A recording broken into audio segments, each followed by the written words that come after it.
আল্লাহ তাআলা কিভাবে আদম আলাইহিস সালাতু ওয়াস সালামকে বানালেন শুনেন। আল্লাহ তাআলা সবার আগে আদম আলাইহিস সালাতু ওয়াস সালামকে বানানোর আগে ফেরেশতাদের সাথে একটু পরামর্শ করলেন। বললেন, আমার ফেরেশতারা, আমি দুনিয়ার জমিনের ভিতরে মানব জাতিকে সৃষ্টি করতে চাই। এখন তখন ফেরেশতারা বলল, এটা শুনে আল্লাহ, যখন জিন জাতি বসবাস করত তারা তো মানুষের সাথে তারা তো হাঙ্গামা করেছে, দাঙ্গামা করেছে, রক্তপাত করেছে। আপনি কেন আবার এই ভুল করতে চাচ্ছেন? আপনি কেন আবার মানব জাতি সৃষ্টি করতে চাচ্ছেন? তারা তো দুনিয়ায় যে আবার রক্তপাত করবে, মারামারি করবে। তখন আল্লাহ তাআলা বলেছিল, এ আমার ফেরেশতারা শোনো, আমি যা জানি তোমরা তা জানো না। এরপরে আদম আলাইহিস সালাতু ওয়াস সালামকে 6টা ক্যাটাগরিতে আল্লাহ তাআলা বানালেন। 1 নম্বরে আল্লাহ তাআলা জিবরাইল আমিনকে পাঠালেন, যাও দুনিয়ার জমিনের ভিতরে যত মাটি রয়েছে সমস্ত মাটির ভিতর থেকে সমস্ত রঙের মাটি, কালো মাটি, সাদা মাটি, এঁটেলো মাটি, বালি মাটি, যে যে মাটি আছে সমস্ত মাটির থেকে তুমি নিয়ে আসো। যখন জিবরাইল আলাইহিস সালাম যখন মাটি আনতে গেলেন, আনতে যাওয়ার পরে তিনি যখন মাটিটা নিবেন, থাবা দিয়ে ধরতে যাবেন, তখন মাটি কেঁদে কেঁদে বলল, ভাই জিবরাইল, আমি মাটিকে তুমি কলঙ্কিত করো না, আমি মাটি থেকে তুমি মাটি নিও না। এমন ভাবে যখন কেঁদে কেঁদে জিবরাইল আমিনের সাথে বলল, তখন জিবরাইল আমিনের মন গলে গেল, তিনি আর মাটি নিতে পারলেন না। এরপরে তিনিও চলে গেলেন। এবার মিকাইল আলাইহিস সালাতু ওয়াস সালামকে পাঠানো হলো। তিনিও মাটি নিতে আসার পরে একই সুর, কিন্তু তিনিও নিতে পারলেন না। তিনি মাটির কান্দনে আর মাটি না নিয়ে তিনি ফিরে গেলেন। এরপরে আল্লাহ তাআলা মালাকুল মাউত আজরাইল আলাইহিস সালামকে পাঠালেন। তিনি যখন আসলেন, আসার পরে তার কাছেও যখন একই কথা বলল, এটা শোনার পরে তিনি বললেন, না, আল্লাহ তাআলার অর্ডার আছে, আল্লাহ তাআলা আমাকে হুকুম দিয়েছে, সুতরাং তুমি আজকে যাই বলো না কেন, আমি আজকে তোমার কোনো কথাই শুনবো না। আজকে আমি এখান থেকেই মাটি নিয়েই যাব। পৃথিবীর জমিনের ভিতরে যত মাটি ছিল সমস্ত মাটি তিনি নিয়ে চলে গেলেন। প্রত্যেকটা মাটি থেকে কিছু কিছু মাটি তিনি আল্লাহ তাআলার কাছে নিয়ে গেলেন। তিনি যখন আল্লাহ তাআলার কাছে নিয়ে গেলেন, নিয়ে যাওয়ার পরে আল্লাহ তাআলা এই মাটিকে ধুলা মাটিতে পরিণত করলেন। 2 নম্বর আল্লাহ তাআলা ওই ধুলা মাটির উপরে রহমতের বৃষ্টি নাজিল করলেন। রহমতের বৃষ্টি নাজিল করলেন। আল্লাহ তাআলা এই কথাটা কোরআনুল কারীমে এমন ভাবে বললেন, ওয়া বাদা খালকাল ইনসানি মিন তিন। আল্লাহ তাআলা বললেন, আমি মানুষ সৃষ্টি শুরু করেছি ভেজা মাটি থেকে। এরপরে আল্লাহ তাআলা 3 নম্বরে আদম আলাইহিস সালামকে কিভাবে সৃষ্টি করলেন শোনেন। 3 নম্বর প্রক্রিয়ায় তিনি এই ভেজা মাটিকে আঠালো মাটিতে রূপান্তর করলেন। আবার তিনি যে আঠালো মাটিতে রূপান্তর করলেন সেই কথাটা কোরআনুল কারীমের ভিতরে এমন ভাবে আল্লাহ তাআলা জানিয়ে দিলেন, ইন্না খলাকনাহুম মিন তিনিল লাসিব। আল্লাহ তাআলা বললেন, নিশ্চয় আমি মানুষকে সৃষ্টি করেছি আঠালো মাটি থেকে। নিশ্চয় আমি মানুষকে আঠালো ভিজা মাটি থেকে সৃষ্টি করেছি। এরপরে 4 নম্বর প্রক্রিয়ায় আল্লাহ তাআলা সেই ভিজা মাটিকে গন্ধযুক্ত শুষ্ক মাটিতে পরিণত করলেন। আল্লাহ তাআলা সেই কথাটা কোরআনুল কারীমের ভিতরে এমন ভাবে তুলে দিলেন শোনেন। আল্লাহ তাআলা বললেন, ওয়ালাকাদ খালাকনাল ইনসানা মিন সুলালাতিন মিন হামাইম মাসনুন। আল্লাহ তাআলা বললেন, অবশ্যই আমি মানুষকে শুষ্ক মাটি থেকে তৈরি করেছি। এরপরে আল্লাহ তাআলা 5 নম্বরে ওই সমস্ত মানুষকে একটা সুন্দর আকৃতি দিয়ে দিলেন। সুন্দর আকৃতি কেমন? মানুষের হাত পা থেকে শুরু করে সমস্ত কিছু দিয়ে দিলেন। দেওয়ার পরে এরপরে আল্লাহ তাআলা 40 বছর এই মাটিকে একে শুকানোর জন্য রেখে দিলেন। এবার আল্লাহ তাআলা যখন এমন ভাবে শুকানোর জন্য রেখে দিলেন, তখন ফেরেশতারা ওই আদম আলাইহিস সালামের চারপাশ থেকে ঘোরাঘুরি শুরু করে। আল্লাহ তাআলা এটা কি বানিয়েছে, আল্লাহ তাআলা এটা কি বানিয়েছে, কেউ কিছুই বুঝে না। এরপরে শয়তানও চারপাশ থেকে ঘুরে দেখে যে কি বানিয়েছে। এখন আপনার আমার মনে হতে পারে হঠাৎ করে ফেরেশতাদের ভিতরে শয়তান কিভাবে আসলো। সংক্ষিপ্ত আকারে শয়তানের একটু পরিচয় আপনাদের কাছে আমি দিয়ে দেই। যখন এই পৃথিবীটা সৃষ্টি হলো, সৃষ্টি হওয়ার পরে আল্লাহ তাআলা এই জমিনের ভিতরে বসবাসের জন্য জিন জাতিকে পাঠালেন। জিন জাতি দুনিয়ার জমিনের ভিতরে বসবাস শুরু করে দিল। কিন্তু তারা এতই উর্বর এবং বর্বর জাতি ছিল, তারা মানুষের সাথে মারামারি করত, তারা নিজেরা নিজেদের ভিতরে মারামারি করত, দাঙ্গা ফাসাদ করত, ভাই ভাইরা দেখতে পেত না, ভাই বোনরা দেখতে পেত না। নিজেদের ভিতরে তারা যখন রক্তপাত শুরু করে দিল, একটা পর্যায়ে আল্লাহ তাআলা বিরক্ত হয়ে ফেরেশতাদেরকে অর্ডার করলেন, এই আমার ফেরেশতারা যাও যাও, এই দুনিয়া থেকে সমস্ত জিন জাতিকে তোমরা বিতাড়িত করে দাও। এবার আল্লাহ তাআলা ফেরেশতাদেরকে পাঠিয়ে দিলেন। ফেরেশতারা দুনিয়ার জমিনের ভিতরে এসে এবার জিন জাতিকে তাড়িয়ে দিল, জিন জাতিকে সমুদ্র পার করে দিল, জঙ্গল পার করে দিল। কিন্তু তারা যখন ফেরেশতারা আবার আসলো, তখন এবার আল্লাহ তাআলা বললেন, শোনো ফেরেশতারা, তোমরা এবার দুনিয়ায় যে বসবাস শুরু করে দাও।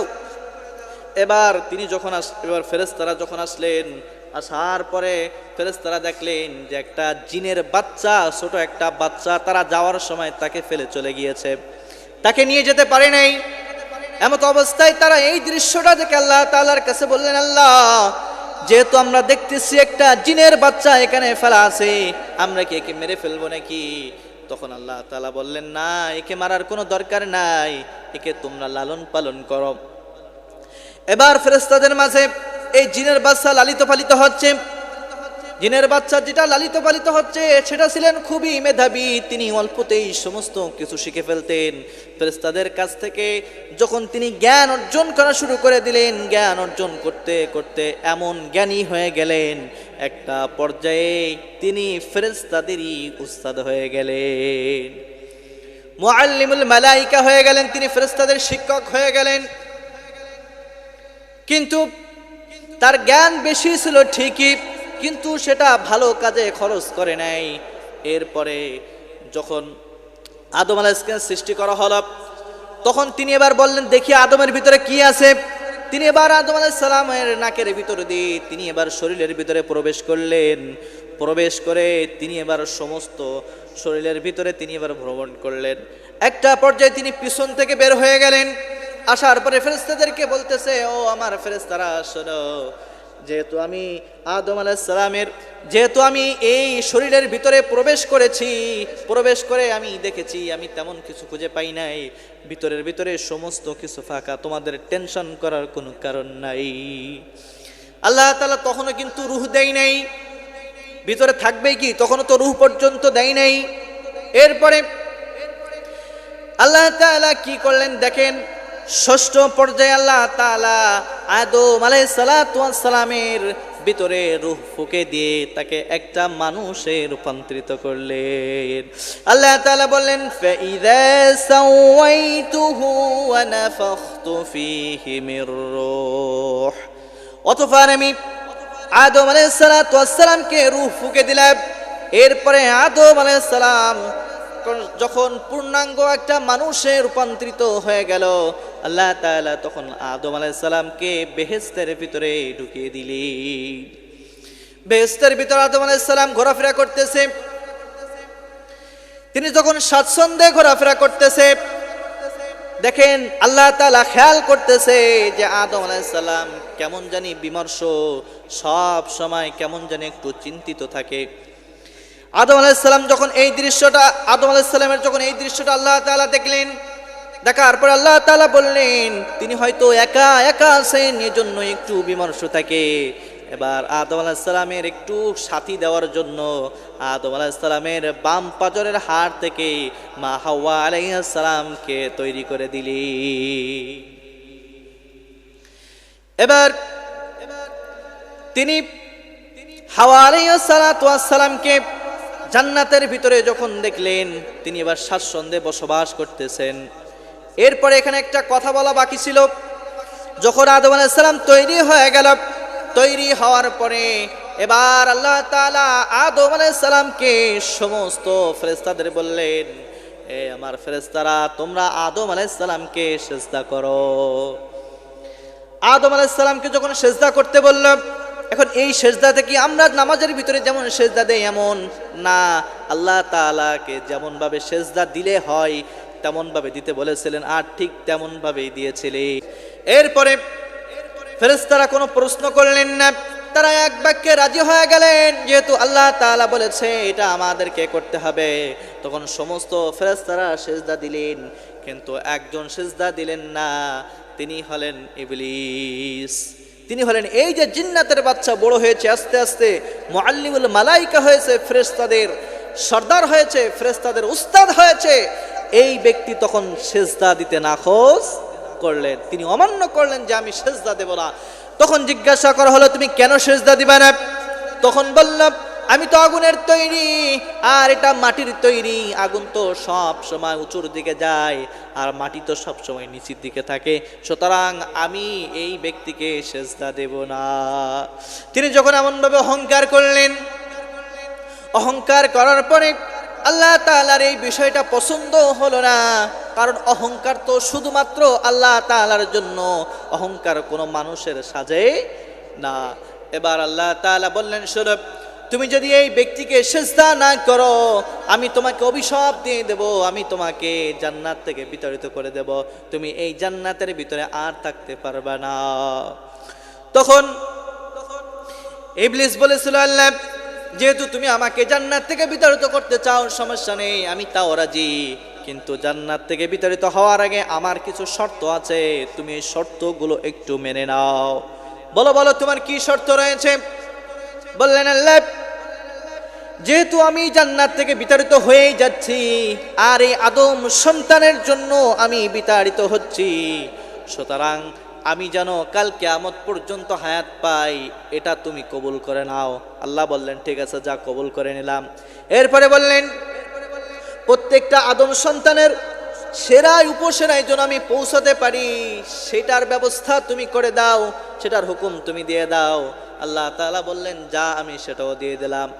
এরপরে আল্লাহ তাআলার সাথে ইবলিস চ্যালেঞ্জ করলেন, বললেন আল্লাহ যে আদম সন্তানের জন্য আজকে আমি জান্নাত থেকে বিতাড়িত হয়েছি, আজকে জান্নাত থেকে বিতাড়িত হওয়ার কারণে আমি ওই প্রত্যেকটা আদম সন্তানকে সেরা উপসেরার ভিতরে ঢুকে ঢুকে ধোঁকা দিয়ে সমস্ত আদম সন্তানকে আমি জাহান্নামে নিয়ে যাব, সমস্ত আদম সন্তানকে আমি জাহান্নাম দিয়ে ভরে দেব।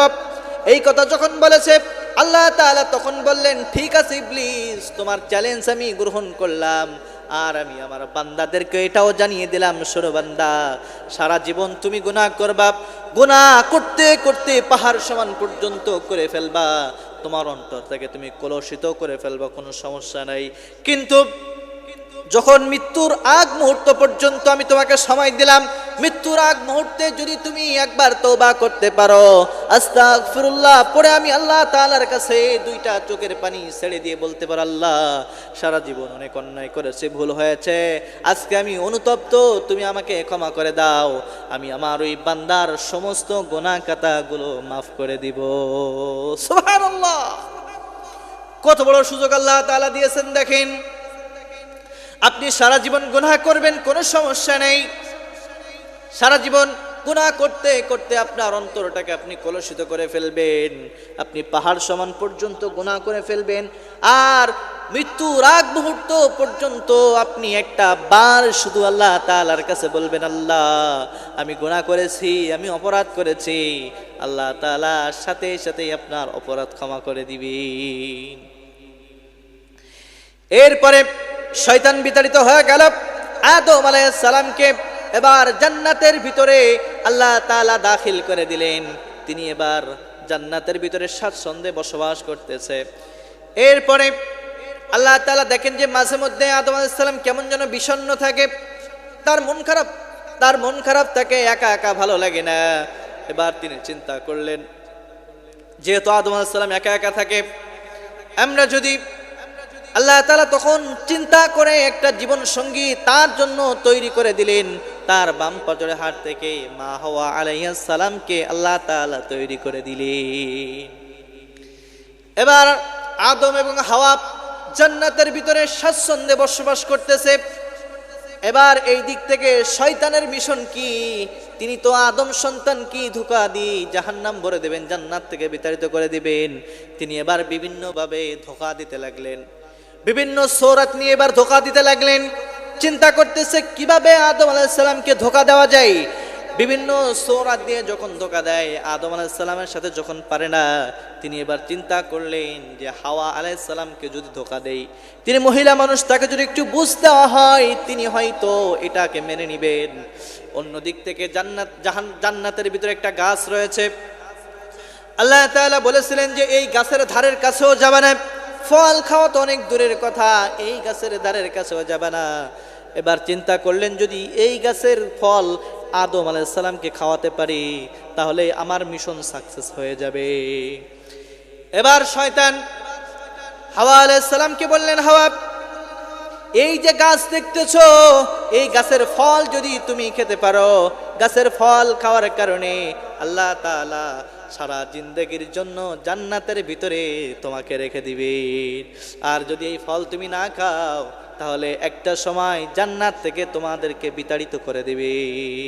এবার শয়তান আদম আলাইহিস সালামকে বিভিন্নভাবে ধোঁকা দিতে লাগলেন, কিন্তু যখন আদম আলাইহিস সালামকে ধোঁকা দিতে পারলেন না, তিনি এবার চিন্তা করলেন যদি মা হাওয়াকে একটু ধোঁকা দেওয়া যায়।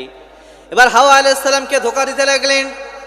তিনি হাওয়া আলাইহিস সালামকে বললেন, শোনো, এই জান্নাতের ভিতরে যদি তোমরা স্থায়ীভাবে থাকতে চাও, তাহলে এই যে গাছ দেখতেছো, এই গাছের ফল তোমরা ভক্ষণ করো। তিনি এটা নাকচ করলেন যে না, কিন্তু শয়তান বিভিন্নভাবে বোঝাতে লাগলেন, দেখো, যদি তুমি এই গাছের ফল না খাও, তাহলে তুমি জান্নাতে বেশি দিন থাকতে পারবা না, একটা সময় তোমাদেরকে জান্নাত থেকে বের হতে হবে। এবার আদম আলাইহিস সালামের স্ত্রী হাওয়া তিনি চিন্তা করলেন যে যেহেতু শয়তান বলতেছে তোমার প্রমাণ কি, যে তোমার কথা আমি কেন বিশ্বাস করব। তিনি এবার আল্লাহর নামে কসম করে বলেছিলেন, আল্লাহর কসম, তুমি যদি এই গাছের ফল ভক্ষণ করতে পারো, তাহলে তোমরা সারা জীবন জান্নাতের ভিতরে থেকে যাবা। এবার হাওয়া আলাইহিস সালাম এটা বিশ্বাস করলেন। বিশ্বাস করার পরে তিনি নিজেও খেলেন এবং আদম আলাইহিস সালামকেও খাওয়ালেন। যখনই এই ফলটা খেয়েছে, সাথে সাথে জান্নাতের সমস্ত পোশাকগুলো আস্তে আস্তে খুলে পড়তেছে। যখনই পোশাক খুলে পড়েছে, আদম আলাইহিস সালাম বুঝতে পেরেছে যখন আমাদের কোনো অন্যায় হয়েছে। এবার তিনি একটা গাছের 3টা পাতা দিয়ে তার লজ্জা স্থান রাখলেন। আদম আলাইহিস সালাম 3টা পাতা দিয়ে তার লজ্জা স্থান রাখলেন এবং হাওয়া আলাইহিস সালাম তিনি 5টা পাতা দিয়ে তার লজ্জা স্থান রাখলেন।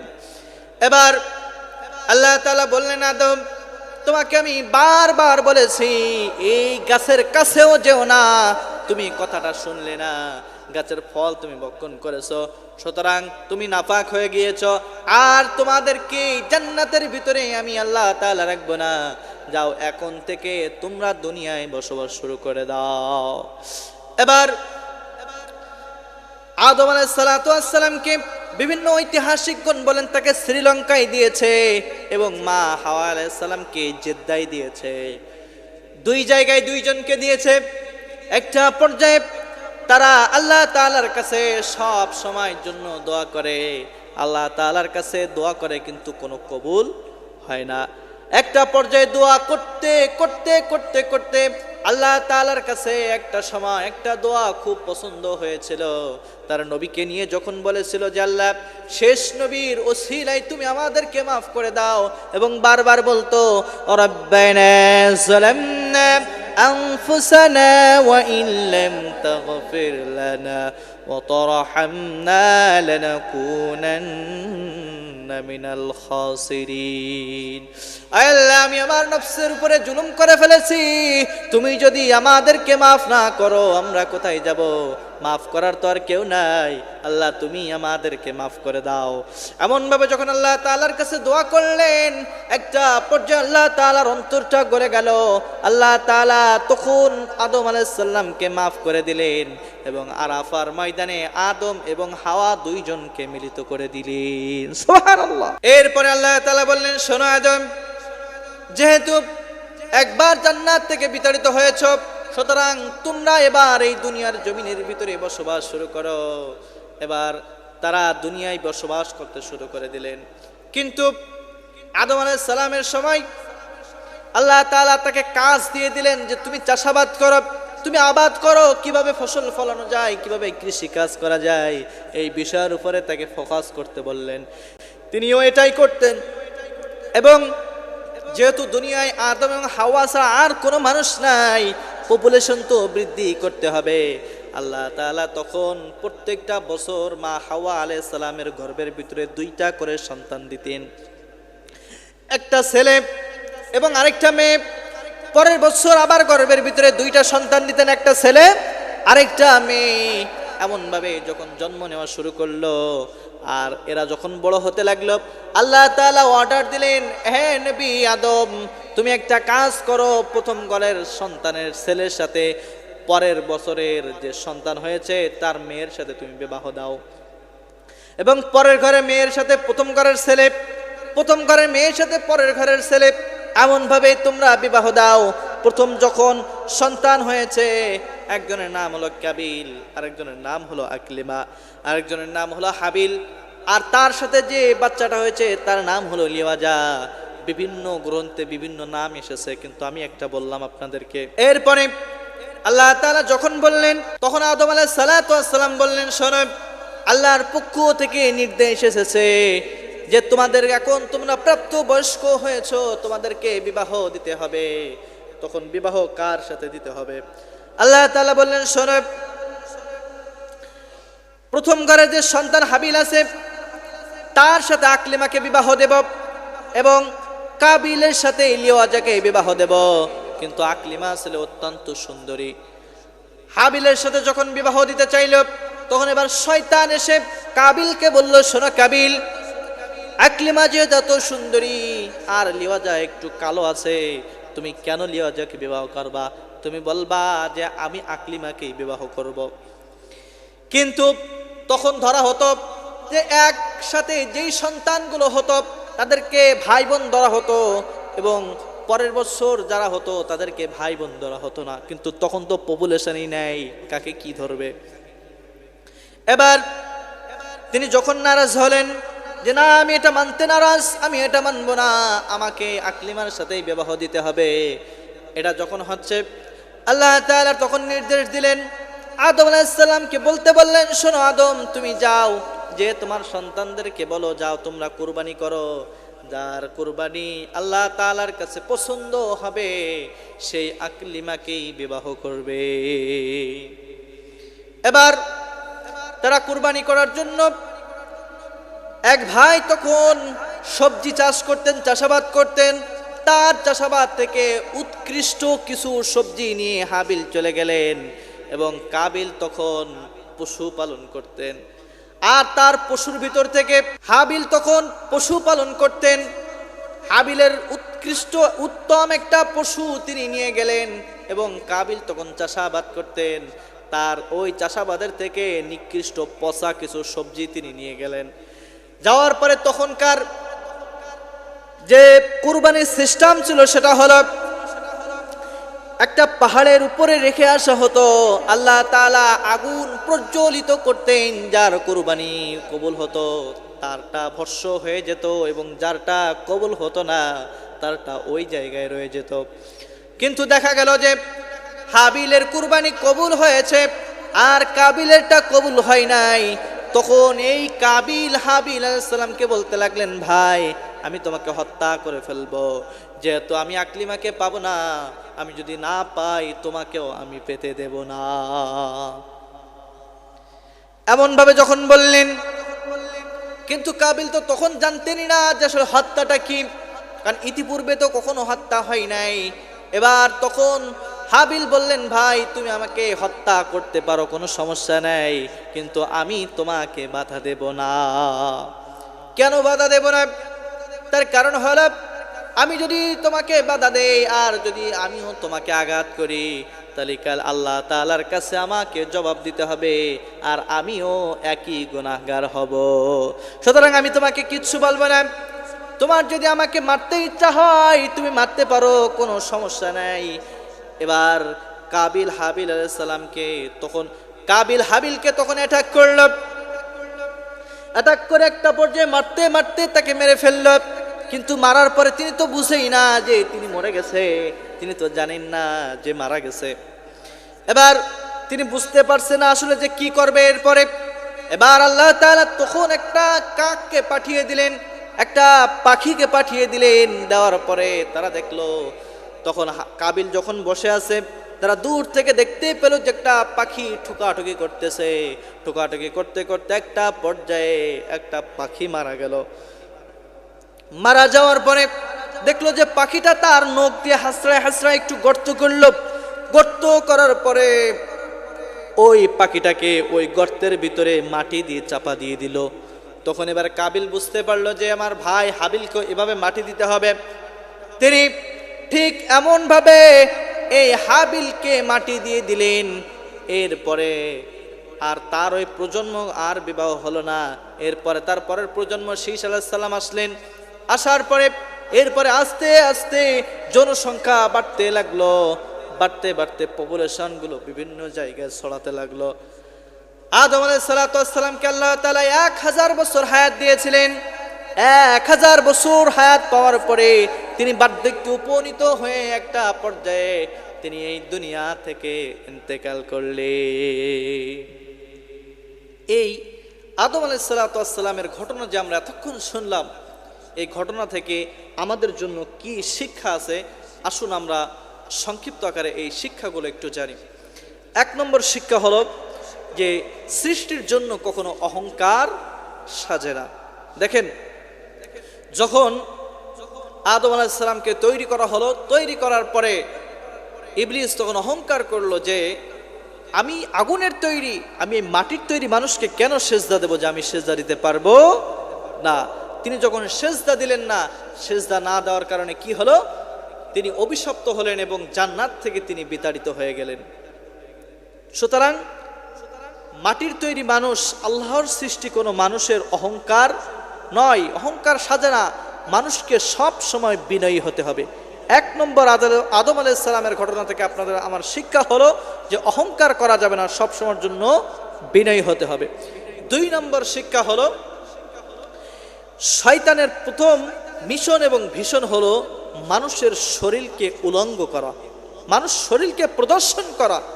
দেখেন, যখন শয়তান বিতাড়িত হয়ে গেল, তিনি অভিশপ্ত হয়ে গেল। অভিশপ্ত হওয়ার পরে তিনি সর্বপ্রথম আদম এবং হাওয়াকে ধোঁকা দিতে লাগলেন। ধোঁকা দেওয়ার মূল কারণ হলো, যখন ধোঁকা দিতে পারবে তখন জান্নাত থেকে বের করবে, জান্নাতের সমস্ত পোশাকগুলো তখন রেখে দিবে। সেটাই হলো, যখনই ওই গাছের ফলটা খেলো, ফলটা খাওয়ার পরে আস্তে আস্তে আদম এবং মা হাওয়ার শরীর থেকে কাপড়টা খুলে গেল। শয়তানের প্রথম এবং শেষ মিশন হলো যে এই সমাজের মানুষের কাপড়গুলো প্রদর্শন করা, খুলে ফেলা। বর্তমান সমাজের ভিতরে এটা কম না বেশি। দেখবেন তারা বিভিন্ন নাটক সিনেমায় অভিনয় করে, একেবারে ছোট্ট ছোট্ট পোশাক পরে, আর মানুষগুলো বলে যে যত ছোট পোশাক পরবা মানুষ দর্শক তত বেশি খাবে। এজন্যই এই সমস্ত মানুষগুলা এই আস্তে আস্তে ছোট্ট পোশাক দিকে ধাবিত হচ্ছে। আর এটাই হলো শয়তানের সবচেয়ে বড় মিশন। এই আদম আলাইহিস সালামের জীবনী থেকে আপনার আমার জন্য 3 নম্বর শিক্ষা হলো, আল্লাহ তাআলা যেমন আদম আলাইহিস সালামকে বলেছিল খবরদার ওই গাছের কাছেও যেও না, বলে নাই কিন্তু যে গাছের ফল খেও না, বলছে গাছের কাছেও যেও না, ফল খাওয়া তো অনেক দূরের কথা। আল্লাহ তাআলা আপনাকে আমাকেও ঠিক তেমন ভাবে সাবধানতা করছে, খবরদার তোমরা অশ্লীলতার ধারের কাছেও যেও না। অশ্লীলতা অনেক দূরের কথা, তোমরা খবরদার অশ্লীলতার ধারের কাছেও যেও না। কিন্তু আজকাল আপনি আমি অশ্লীলতাকে এমনভাবে ছড়িয়েছি বা এমন মনে করি যে অশ্লীলতা আসলে কিছুই না, এমন মনে করি আপনি আমি। কিন্তু প্রিয় ভাই আমার, এখান থেকে শুধুমাত্র নবীদের জীবনী থেকে আপনি গল্প শুনবেন, মজা নেবেন এরকম না। এখান থেকে আপনার আমার শিক্ষা নিতে হবে। প্রত্যেকটা নবী রাসূল সবসময়ের জন্য একটা চাওয়া পাওয়া লাগবে যে আরো লাগবে, আরো লাগবে, আরো দাও, নেই নেই খাই খাই, এরকম একটা সিস্টেম আমাদের ভিতরে আছে না নেই? দেখবেন যে প্রত্যেকটা মানুষের যদি 2 তলা বিল্ডিং থাকে, সে চিন্তা করে কিভাবে আরেক তলা বিল্ডিং দেওয়া যায়। যদি 50,000 টাকার চাকরি করে, চিন্তা করে যে 60,000 টাকার চাকরি কিভাবে করা যায়। কারো যদি 2 বিঘা জমি থাকে, সে চিন্তা করে যে আরও 2 বিঘা কিভাবে করা যায়। এরকমভাবে আরও তাদের চিন্তা থাকে যে আরও কিভাবে ডেভেলপ করা যায়, আরও কিভাবে ডেভেলপ করা যায়। এখানে আদম এবং হাওয়াকে জান্নাতের ভিতরে তো রেখেছিল, তারাও একটু লোভ করেছিল যে এই গাছের ফল খাইলে আমরা সারা জীবন এখানে থেকে যাব, আমাদের কখনো বের করবে না। এরকম যখন চিন্তা ভাবনা করে এই গাছের ফল খেলো, আল্লাহ তাআলা তাদেরকে বিতাড়িত করে দিল। সুতরাং প্রিয় ভাই আমার, প্রিয় বোনেরা আমার, লোভ বেশি করা যাবে না। চাও পাওয়া খুব সীমিত রাখতে হবে। আল্লাহ তাআলা যে অবস্থানে দিয়েছে সে অবস্থানে সবসময়ের জন্য খুশি থাকতে হবে। আদম আলাইহিস সালামের জীবনী থেকে আপনার আমার 5 নম্বর শিক্ষা হলো দোয়ার যে শক্তি, সবসময় আল্লাহ তাআলার কাছে দোয়া করতে হবে। আপনি যদি 1000 গুনাহ করেন, তারপর আল্লাহ তাআলার কাছে যদি আপনি চাইতে পারেন, আপনি যদি গুনাহের জন্য অনুতপ্ত হতে পারেন, আল্লাহ তাআলা আপনাকে মাফ করে দিবে। দেখেন, শয়তানের ধোঁকায় পড়ে যখন আদম এবং হাওয়া জান্নাত থেকে বিতাড়িত হয়ে গেল, তারা আল্লাহ তাআলার কাছে দোয়া করেছিল, রব্বানা যালামনা আনফুসানা ওয়া ইল্লাম তাগফির লানা ওয়া তারহামনা লানাকুনান্না মিনাল খাসিরিন। এমন ভাবে যখন আল্লাহ তাআলার কাছে দোয়া করেছিল, আল্লাহ তাআলার এই দোয়াটা খুব পছন্দ হওয়ার কারণে তাদেরকে মাফ করে দিয়েছিল। এজন্য আপনি আমি যতই অপরাধ করি না কেন, অপরাধ করতে করতে আপনার অন্তরটা কলুষিত হয়ে যাক না কেন, আপনি যদি আল্লাহ তাআলার কাছে দোয়া করতে পারেন, আল্লাহ তাআলার কাছে মাফ চাইতে পারেন, ক্ষমা চাইতে পারেন, আল্লাহ তাআলা অবশ্যই অবশ্যই আপনার দোয়াটা কবুল করে নেবেন। এরপরে সর্বশেষ আপনার আমার আদম আলাইহিস সালামের জীবনী থেকে যে শিক্ষা আছে সেটা হলো যে নারী ঘটিত ফিতনায় আপনার আমার পড়া যাবে না। দেখেন, হাবিল এবং কাবিলের জীবনটা ধ্বংস হয়েছিল শুধুমাত্র কিন্তু একটা নারীর জন্য, একটা মেয়ের জন্য কিন্তু তাদের জীবনটা ধ্বংস হয়ে গিয়েছিল। সুতরাং আপনার আমার উচিত কোনো মেয়েদের পিছনে না ছুটে আপনার কেরিয়ারের দিকে ফোকাস করা। একটা সময় ওই মেয়ে আপনার পিছনে ছুটবে, ঠিক কিনা? এরপরে আরেকটা শিক্ষা আপনার আছে, সর্বশেষ, এটাই শেষ শিক্ষা। সেটা হলো যে আদম আলাইহিস সালাম যখন দুনিয়ার জমিনের ভিতরে আসলেন, আসার পরে তিনি চাষাবাদ করলেন, জীবনটাকে সাজানোর জন্য, জীবনে পথ চলার জন্য তিনি অনেক লড়াই সংগ্রাম করলেন। কিভাবে চাষাবাদ করা যায়, কিভাবে আয় উন্নতি করা যায়, কিভাবে এই দুনিয়ার জমিনের ভিতরে বেঁচে থাকা যায়। আপনাকে আমাকে এই জীবনে চলার জন্য ঠিক তেমনভাবে লড়াই সংগ্রাম করে বাঁচতে হবে। লড়াই ছাড়া, সংগ্রাম ছাড়া কখনো আপনি বাঁচতে পারবেন না। সুতরাং প্রিয় ভাই বোনেরা আমার, আজকে আদম আলাইহিস সালামের জীবনী যেটা আমরা শুনলাম এবং যে শিক্ষাগুলো শুনলাম, আমাকে সহ আপনাদের সকলকে এই অনুযায়ী আমল করার তৌফিক দান করুক। সকলে পড়েন আমিন। ওয়া আখিরি দাওয়ানা আনিল হামদুলিল্লাহি রাব্বিল